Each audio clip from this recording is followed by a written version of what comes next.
전혀 없네. 끝은 같습니다. 끝은 다 수요가 어떻게 변하느냐에 관심이 있는데 도대체 이 무엇이 어떠한 원인이 이 결과인 수요를 변화시키느냐에서 가격이 이 수요를 변화시키는 게 이게 원래 수요 법칙인데 수요 법칙 자 이렇게 된다고 했습니다. 아니면 이렇게 되나? 거기에 두 가지 예외가 기편제, 비례관계. 원래는 반비례인데 비례. 이렇게 되거나 이렇게 되거나. 그럼 이렇게 되거나 이렇게 되거나 할 때는 원인이 가격이네. 아니면 이렇게 되는 거. 이건 배불른지. 그 정상제와 열등제는 원인이 소득. 결과는 마찬가지. 그 결과는 올라가고 내려가는 거니까.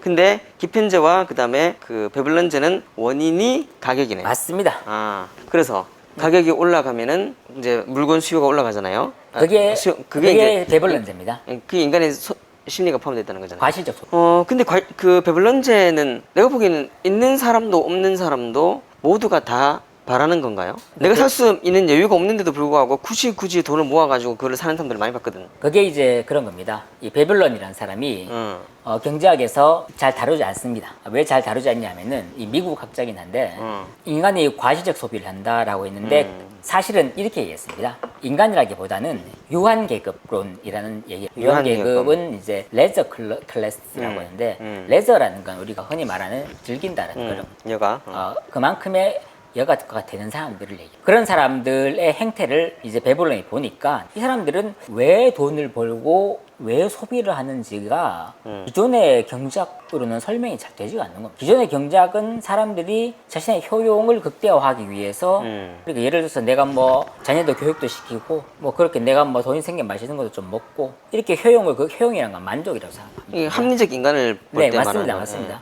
그런데 이 사람들 보니까 다른 겁니다. 이게 좀 달라요. 이 사람들은 행태가 달라요. 하는 행동 거지가 좀 다르더라라는 겁니다. 이 사람들 뭐 하는 사람들이 도대체 알 수가 없는 거예요. 돈을 왜 버는지도 모르겠고 왜 저런 방식으로 쓰는지도 도저히 이해가 안 되는 거예요. 그럼 그거는 행동 경제학으로 갈 수는 없나? 없는 사람들은 그렇게 못하거든요. 그래서 그런 겁니다. 그러니까 인간의 모든 심리는 아니라는 거고 딱 그 유한계층을 말하는 거네요. 네, 맞습니다. 그 유한계층이 그런 방식으로 행동 경제학은 모든 인류가 보편적으로 이성적이지 않은 소비를 한다는 건데 보통 이제 무한계급 같은 경우에는 이성적으로 행동을 하는데 유한계급이 그렇지 않다는 그 말이잖아요. 네, 맞습니다. 그래서 법칙을 만들었나요? 그런데 이렇게 설명을 해버리면은 지금 우리나라에서 접할 수 있는 이 경제학은 우리나라에서 마르크스 경제학은 접할 수가 없습니다. 그래서 우리가 접할 수 있는 경제학의 입장에서 봤을 때 굉장히 불온한 사상. 이 사상 자체가 굉장히 파괴적인 사상. 어떻게 보면은 이 자본주의 자체를 흔들려는 게 아닌가. 베블런제가? 예, 이 베블런제가 아니라 이 베블런이라는 사람 자체, 이 사고방식 자체가 굉장히 불온하고 불순할 수 있는 여지로 읽힐 수가 있습니다. 그래서 경제학에서 다루지 않습니다. 베블런제만 다루지. 베블런이라는 사람은? 베블런이라는 사람 자체는 경제학에서 나오지 않아요. 근데 베블런제는 나오고? 예, 베블런제는 나옵니다. 왜냐하면 우리가 과시적 소비를 한다는 거는 어느 정도는 이해할 수 있거든요. 네. 하지만 이 사람의 사상을 따지고 들어가자 보면은 굉장히 불온한 사상. 어떻게 보면 좀 마르크스 같기도 하고 완전 근데 마르크스랑 완전히 같지는 않습니다. 그렇기 때문에 다루지 않습니다. 네, 그 정도. 베블런제는 결국에는 유한과 그 무한으로 따지는가요? 그걸 굉장히 중요하게. 근데 무한계층 사람들도 돈을 모아가지고 차곡차곡 쌓아서 그 루이비통이나 샤넬 같은 거 한 개씩은 가지려고 하잖아요. 그게 마르크스가 틀린 겁니다. 마르크스 같은 경우에는 무한계층이 유한계층을 굉장히 적대시한다고 그렇게 가죠. 그러니까 무한계층은 프롤레타리아트고 네, 부르주아지고 계급과 계급 일단 갈등론을 기본으로 하기 때문에 디폴트 값이 갈등입니다. 무한계층과 유한계층은 서로 투쟁하는 겁니다. 최초의 전제가 투쟁인 거고. 맞습니다.